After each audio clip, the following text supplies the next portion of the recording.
Okay guys, so in this video I'm going to be explaining a concept known as open individualism. But before I do this, I just want to touch on some points relating to this. So I haven't made these kinds of interesting philosophical topics for quite a while, actually, a couple of months. So I am trying to get onto it because I did make a poll regarding this about a month or two ago, and I forgot to make the video on it, so apologies about that. But I will be touching on this now because I think this is an important topic to cover. And I'm going to be touching on, I'm going to be trying to summarize this philosophy as best as I can.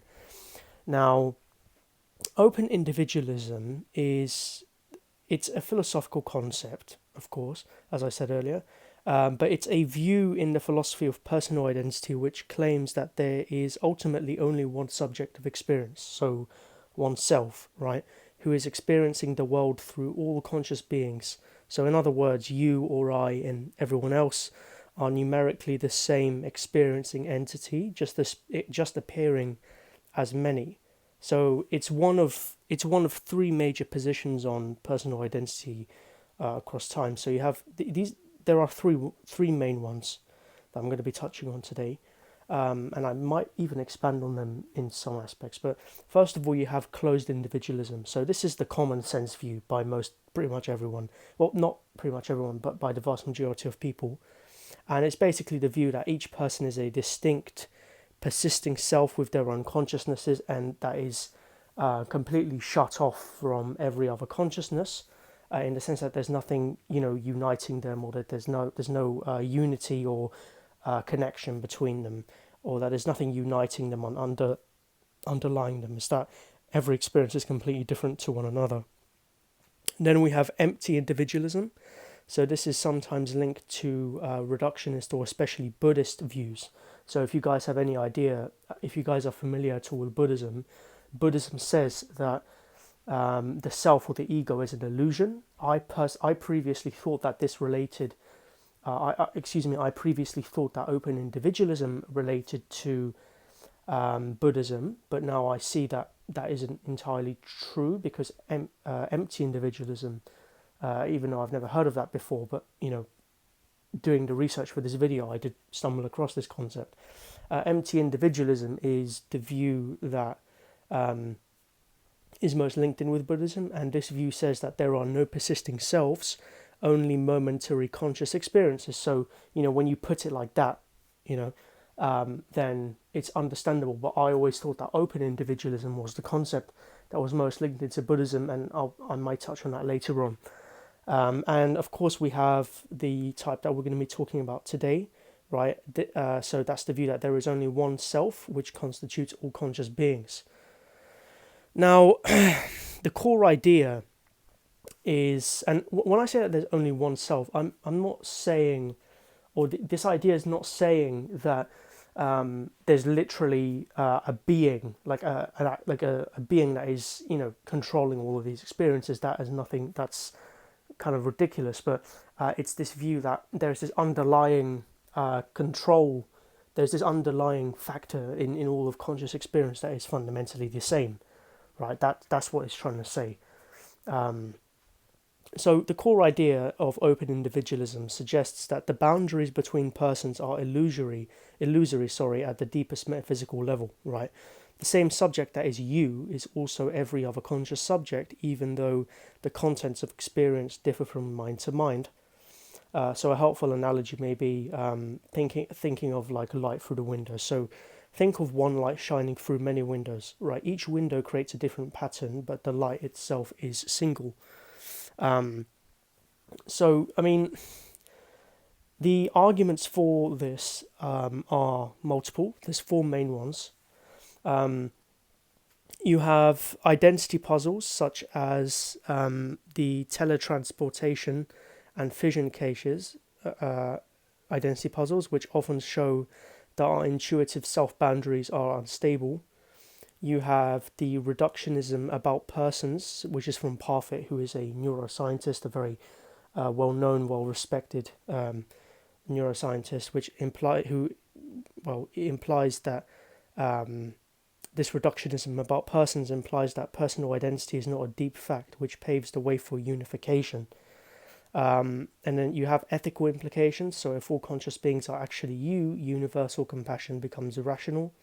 And then you have phenomenological arguments.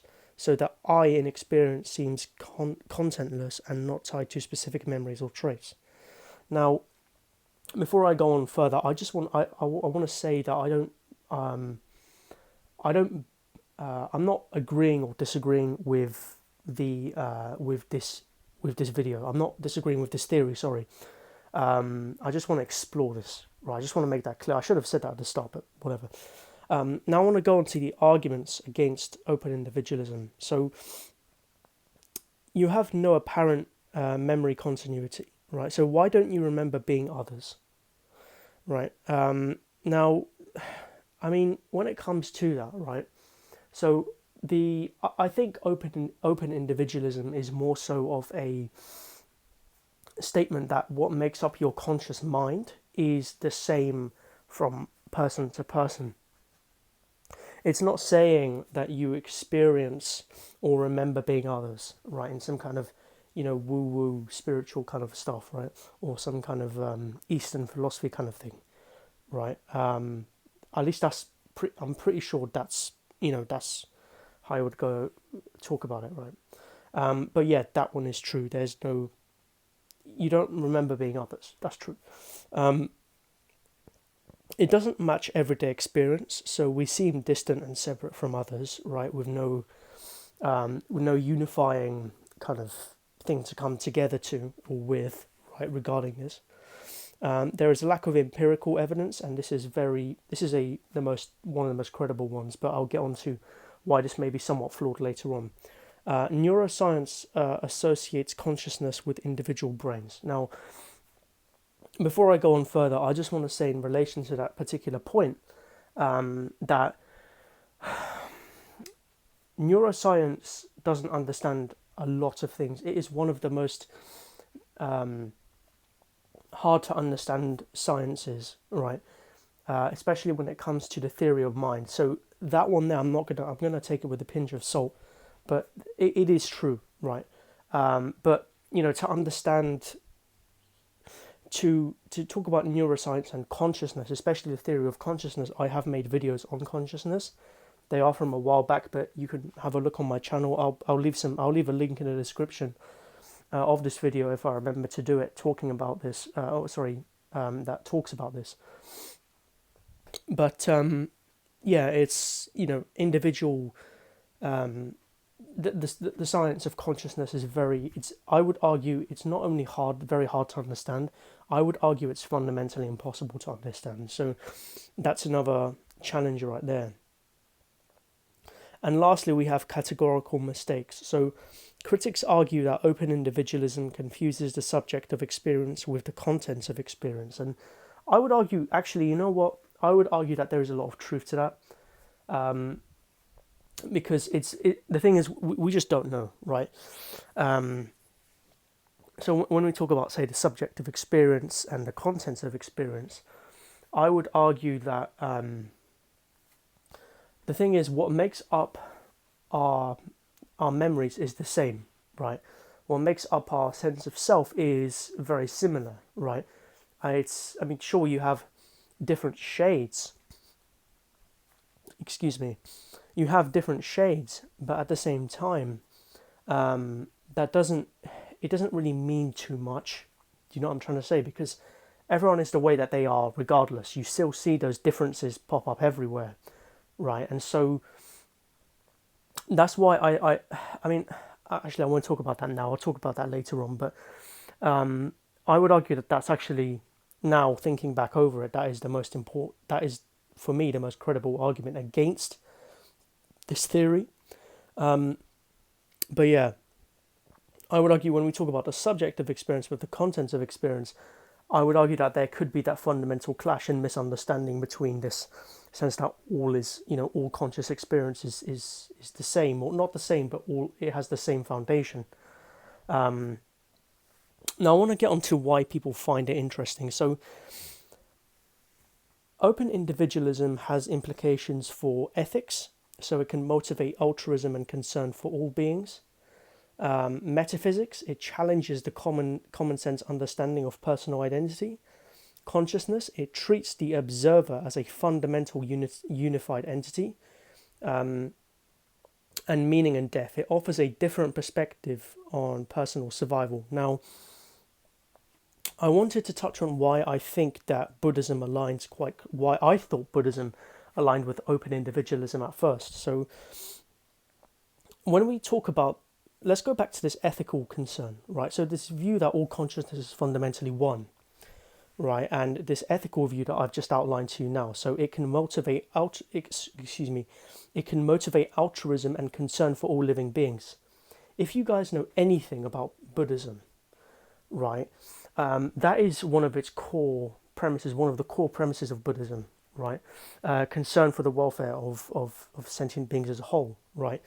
And so, I mean, I know this is just one point, but if you look at this, because, I mean, here's another thing. Closed individualism is very much the sense that, everyone is, their own person, it's the common sense view. But open individualism, everyone has the same consciousness, and ultimately that we all have this sense of duty towards one another. I always thought that aligned heavily with Buddhism. Of course, there is also, for those who are aware of Buddhism, there is also this view in Buddhism that the ego and the self is an illusion. But I thought that aligned with the statement about closed individualism, and that the illusion being revealed was open individualism. Do you guys see what I'm trying to say? But yeah, that's just an interesting thing. Now, I wanted to talk about the historical and contemporary context. So, the term open individualism was introduced by philosopher Daniel Kolak in I Am You, which was a book released in 2004. Related ideas appear in many earlier traditions. So, okay, this is where we get to a lot of these ideas. Advaita Vedanta, so Atman is Brahman, which is a Hindu idea, and that's related heavily to Buddhism. They have the same foundation, so that's probably where I got it from. You also have it in Spinoza's monism. So monism is this idea that everything is one, right, as opposed to pantheism, where everything is something else. Okay, I could be so panism. I think I haven't done. I'm not too knowledgeable on this particular, but monism is the view that everything is one, mono, one, right? Pan, everything, right? But isn't that like a similar thing, right? So yeah, I mean, I haven't done my research on that, but particularly because I wasn't researching that. I was researching this open individualism concept. Anyway, I'll get onto that later. But most importantly, and I'm going to touch on this later on, Schopenhauer's metaphysics of the will. So if you know my channel, I really like Schopenhauer's metaphysics, his ontology. So for those who don't know, ontology is the study of the nature of being. Metaphysics is the study of these sorts of philosophical concepts, if you guys know, or forces, like the nature of pleasures and pains, things like this. Although that has more so to do with ontology, but you guys get my point. And lastly, some interpretations of Derek Parfit, who was that philosopher I talked of earlier, as his reductionist view. So Kolak, who was the guy who wrote the book, argues that this view dissolves, so the open individualism dissolves many ethical and existential puzzles by identifying the self with all subjects. Now, that being said, I am not, actually, I'm going to say that in the conclusion, because I want to talk about Schopenhauer first. Now, Schopenhauer's metaphysics in brief. So Schopenhauer distinguishes between the world as representation and the world as will, right? So the world as will is the metaphysical reality behind appearances, a single drive, a single blind striving metaphysical force, and the world as representation is the phenomenal world of appearances structured by the subject's form of cognition, so space-time causality. That comes from Kant, which is where Schopenhauer got his metaphysics from originally. And everything from humans to animals to physical forces is ultimately an expression of this one will. Now, I don't fully agree with it, but I like the idea of this will, this craving force that drives life forward at all costs, right? And where Schopenhauer connects to open individualism is, first of all, we have a single underlying reality behind many individuals, so the will, right? Open individualism says there is one subject of experience manifesting through all beings. Schopenhauer says there is one will manifesting through all beings, and although they use different terminology, both views claim that the apparent plurality of individuals is not metaphysically fundamental. So for Schopenhauer, the inner essence of you or me and all creatures is the same underlying will, just appearing differently. And the ethical consequences, so compassion through self-recognition, is that Schopenhauer argues that compassion arises when one recognizes that the boundary between self and other is ultimately illusory and that the same will flows through both. And this mirrors the ethical implications of open individualism, right?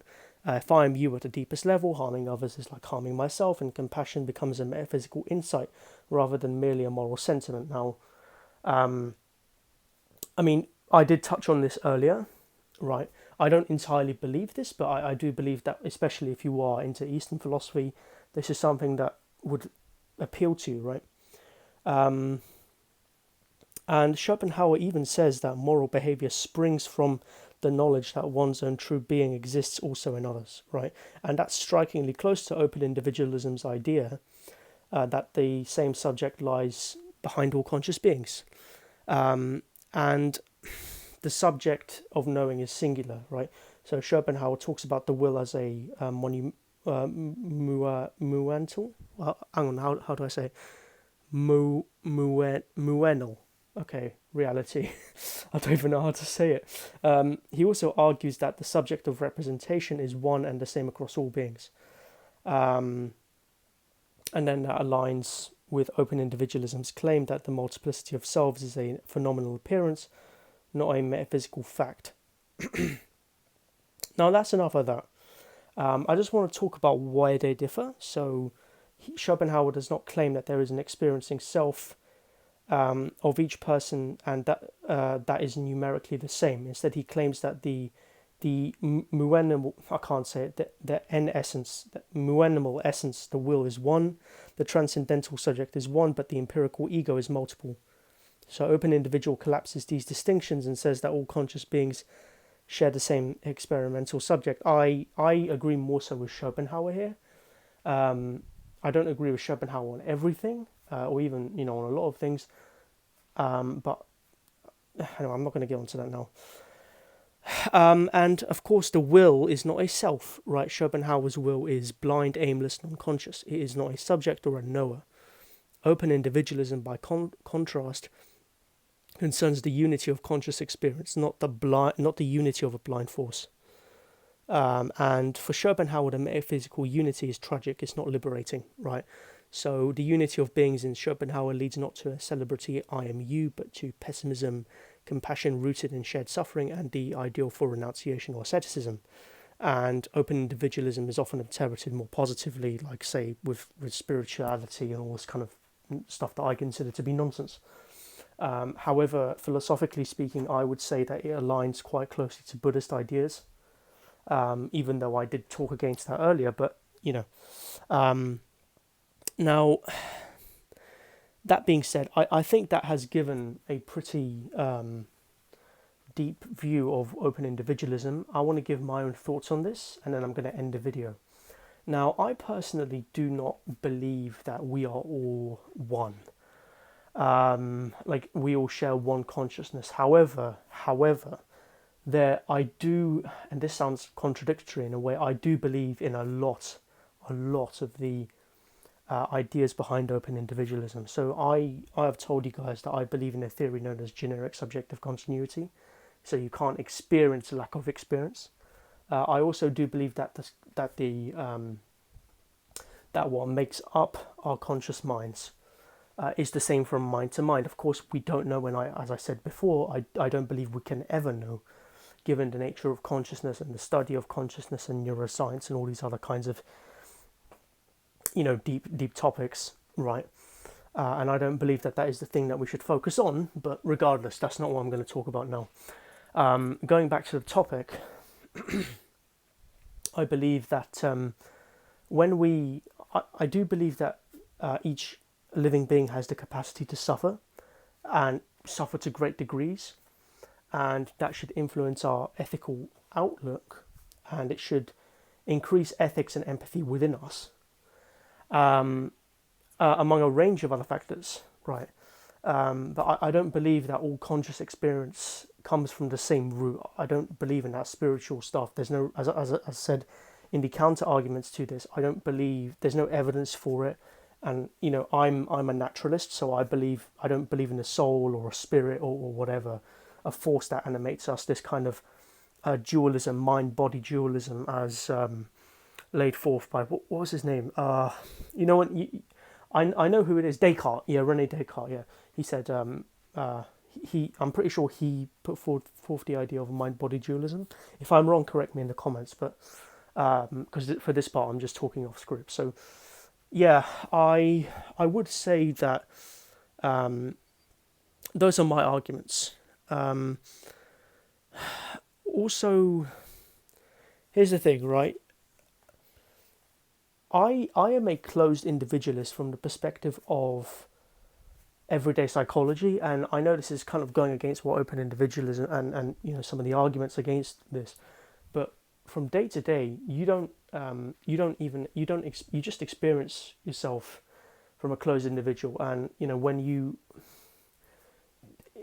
basically, it's highly unlikely that there is some kind of force that dictates our whole, or some kind of spiritual underlying force that connects us, if you know what I'm trying to say. I don't believe in that aspect of it. I think that that's not true. However, I do believe that what gives rise to consciousness is the same in all beings, but it's the same as, say every human being has a hand, except those who have lost their hands or limbs for whatever reason, or every human being has a heart, a beating heart. It's that kind of thing. So I would say it's not really that important, but I would say what is important is sentience and the ability of sentient beings to experience both pains and pleasures, and that should impact our ethical worldviews. So anyway, it's an interesting idea. I don't entirely agree with it myself. Actually, I mostly disagree with it, and I have stated that why in the reasons below. And as I stated before, I have thought that it aligns with Buddhist theories, and to an extent Hindu theories, and always Eastern theories and Eastern philosophies. But from my readings and from my research, it is said to be empty individualism, which is more, and it is true philosophically speaking in Buddhism, that the idea that the self is an illusion, right?